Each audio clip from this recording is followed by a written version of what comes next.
మా అమ్మాయి ఎవరో ఫారెన్ తెల్లవాడిని చేసుకుంటానని చెప్పి కొంతమంది కమ్మోళ్ళు సపోజ్ టు బి కమ్మోళ్ళు, ఇంత పెద్ద కమ్మ ఫ్యామిలీ, వీరమాచినేని ఫ్యామిలీ అంటే 4 ఫ్యామిలీలో గొప్ప ఫ్యామిలీ అది.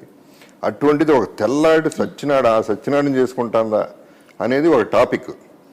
ఇది పక్కన పెడితే రెండోది ఏంటి, ఆడిని ఎట్టాగొట్ట అక్కడ మినిస్ట్రీకి చెప్పి డ్రగ్స్ ప్లాన్ చేసి ఆడిని అరెస్ట్ చేయించేసి ఫైనల్గా లైఫ్లో బయటికి రాకుండా చేద్దామని కొంతమంది కుట్ర. నిజమా? This is exactly what is happening. This is the extent of people. ఎంత వెనకబడి ఉన్నారు, ఇంకా అలా ఆలోచిస్తున్నారు ఏంటి. నేను ఆడికి చెప్పా, నువ్వు ఎదో ఆలోచనలు ఎదో పనులు చేయి, మాకు నువ్వు ఆ పని చేస్తే నా లైఫ్ అంతా ఆయన బయటికి ఎట్లా తీసుకురావాలి, నేను చావాలి. మా అమ్మాయి అబ్బాయి ప్రేమించుకున్నారు, మీకెందుకయ్యా మధ్యలో, మాకు లేని గొడవ మీకెందుకు.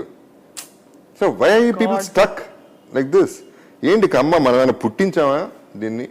మనం మన మన కులం అది, మన ఏదో we are not godfathers for this. ఇప్పుడు నేను హైదరాబాద్లో ఉంటా అంటే హైదరాబాద్ నాది కాదు, I'm living in Hyderabad, that's all.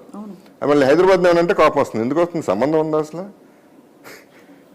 See, this is the way people are thinking. I cannot handle that. That's why I don't meet people.